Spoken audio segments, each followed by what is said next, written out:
contacted by the enemy. Two sections providing fast support. One section like started backing away to B, like they just weren't advancing to the enemy. So that was obviously not great. Once they got going, they got across the enemy position reasonably quickly. The real problem throughout the day, I feel, was like fire manoeuvring, just not aggressive enough, not fast enough, and there wasn't enough fast support going down. So yeah, like the attack on the first location was okay. They cleared that. Second location, two section, like once they worked out where it was, that was actually quite good, I thought. Kind of went through the woods and then turned right and on the enemy position. One section, like once you moved up to the road, that was really good, like good fast support there. But again, like just really slow, like getting going. Like one section didn't really seem to be sure what to do. I thought maybe they could have been gripped more by like more positions. After that, the third location, that was 3 section. Again, like there was a bit of a almost blue and blue, red and red there. When 2 section were on one side of that big clump of trees, and 3 section were jumping across the road and starting to drift into the line of fire. 2 section. What it really needed there was for 2 section Rob to kind of realise that was happening, get around to the left, because obviously like this sort of section they can't keep checking behind them to see what's going on. Yeah, but like once you got on both sides of the road and you started fire manoeuvring forward, that was fine. You cleared the position, maybe you cleared it a bit too vigorously, so I kind of lost contact with you. But yeah, that was okay. Okay. Reposition. Okay, from my perspective, the orders are fine, the movement was fine. The initial engagement, 2 section commander. Look, if you're 20 metres back from the edge of the wood line, they're on the other side of the road. You can't see them. You can't see them, you can't suppress them. If you can't suppress them, the other section can't engage them. So that was where the first kind of big cock up came. Okay. Because of that, then, after that, one section went to assault. And the biggest thing was there was a lot of headless chicken running around. You've got to give your guys the line, and then you've got to space out that line, okay? Charlie section. Right, guys, let's all hold hands and run across this bit of ground together. That's what it looked like. You wouldn't push left. You were the one on the left-hand side. You had all the room. You stayed right next to the guy next to you. You've got to spread out. You've got to be aggressive. It's got to be fire going down, move. Fire going down, move. Fire going down, move. Delta go firm. Charlie straight through the position. But the whole time we talk about flanking, in other words, you put a section down and you go round so you can come in at the flanks. You've got that close protection all the way in. You're not thinking about that, okay?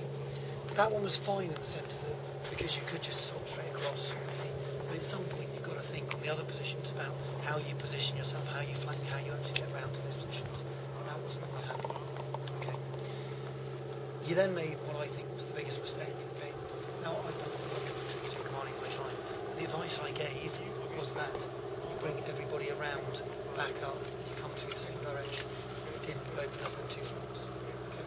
So you 2 sections just disappeared off under their own steam and basically carried on under their own steam for the rest of the attack, which was causing you all sorts of problems.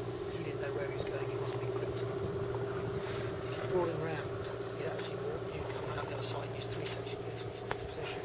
He could have organised your fire support, he could have gone up through the trench line, then he could have come 90 degrees across into the position. And then you've been stacking your guys up behind you. You've never been in front of you, then never been away from you. So all you've had to control was the fast support that you've relieved. The assaulting section you were going with to take them up and go into the attack. Then you'd have come back and said, you're staying here, picked up next one and gone on. As it was, 2 sections went off with a mine on their own at the top. Okay?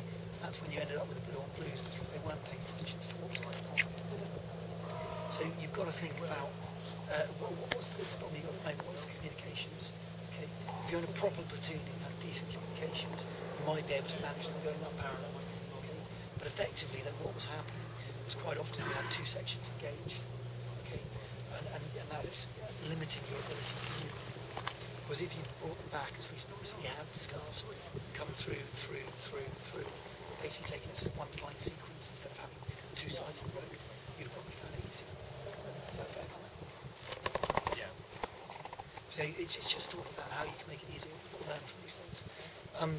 As it was, it worked. You guys kind of got up yourself. You made a great move of yourself.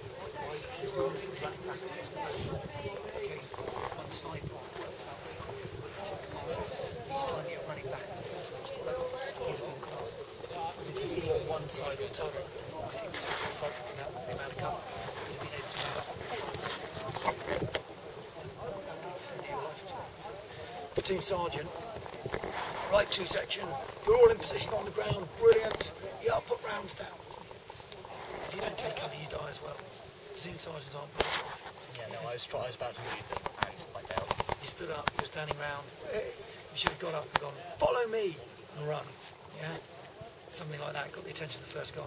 Everybody should know how to peel off. Go for it. Okay? But overall, it worked. It worked. Maybe it's still difficult. There were times when I wondered what the tactical decision was.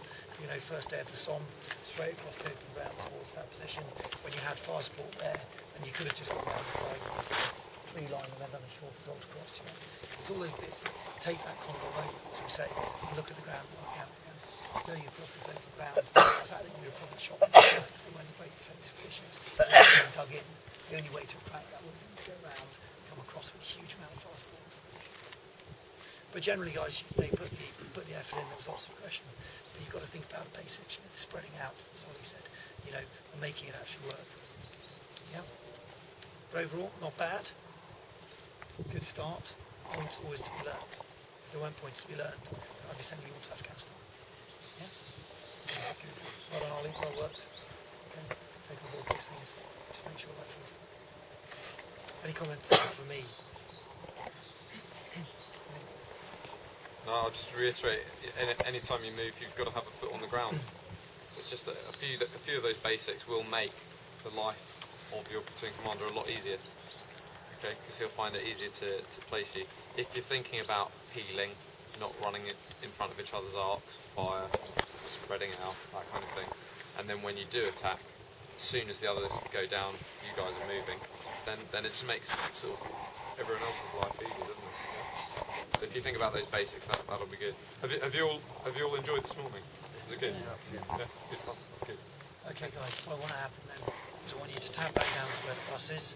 I want all your weapons dropped, your rifles dropped. It's Levinson, you're the rifle guard. I'll be there with you as well. And I want you to run back up to Edinburgh as quickly as you can back to the bus. Okay. Okay.